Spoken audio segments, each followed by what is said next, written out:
Ардчилсан намын одоо хэцүү байсан юмыг бид нар цэвэрлсээр аваад ингээл эдийн засаг өсөглөө гэдэг байгаа шүү дээ. Дансуулаалгацсан бүх юм хэцүү байсан тэгээд тэгж тайлбар хийж байгаа шүү дээ. Яг тэгж хотлоо ярих хэрэггүй л дээ. Бид нар 1.3% өсөлттэй эдийн засаг үлдээсэн шүү дээ.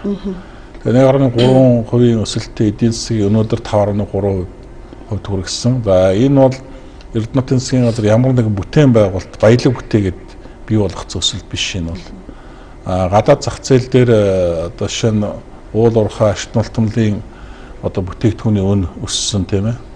Нүүрсний өн өссөн, алтны өн өссөн, зэсийн өн өссөн. Энэ тааламжтай одоо нөхцлөөс үүдэж бий болж байгаа манай экспортын бараа бүтээгдэхүүний өн өссөнтэй холбоотойгоор эдийн засгийн өсөлт 4% өссөн. Тэрнээс тэр алт зэс нүүрсийн чинь Эрдэнэтийн засгийн газар үйлдвэрлэжээгүй шүү дээ. Тэр чинь зөвхөн байгалийн баялгаа ухаал ачаал гаргаж байгаа асуудал шүү дээ тий. Төрийн залхамж холбоо үндсэндээ тасарцсан тий. Тэгээд гарчсан нам нь төрж байгаа засгийн газар төрж байгаа намыг одоо муулдаг. Тэр явуулж исэн бүх одоо тэр сайн байна уу муу байна уу улс оронд хэрэгтэй байна уу хэрэггүй байна уу гэдээ ерөөсөө ялгахгүй. Арс намын тэргүүлжсэн засгийн газрын үед хийжсэн ажлыг бүгдийг зогсоосон.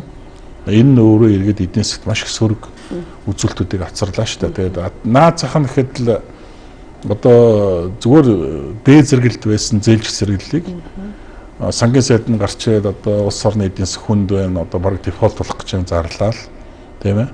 Тэгээ яасан зээлж зэрэглэлийг 2 удаа үндсэндээ буулгаад хасах руу оруулчлаа шүү дээ тийм. За тэгээд нөгөө валютын ханшийг бид рүү хэлсэн тийм ингээд огцсон өслөө иргэдийн худалдаа авах чадвар тэр хэмжээгээр одоо алдагдлаа тийм ээ. Нэг ч удаа цалин тэтгэврийг нэмсэнгүй тийм. Тэгчгээд өрхийн орлого нэмэгдсэн. Ямар одоо үндслээр нэмэгдсэн байх юм? Цалин нэмээгүй, тэтгэвэр нэмээгүй, бодит орлого нэмэгдээгүй. Тэр итгэл иргэдийн гар дээр очдог байсан хүүхдийн мөнгөний байхгүй болгосон тийм.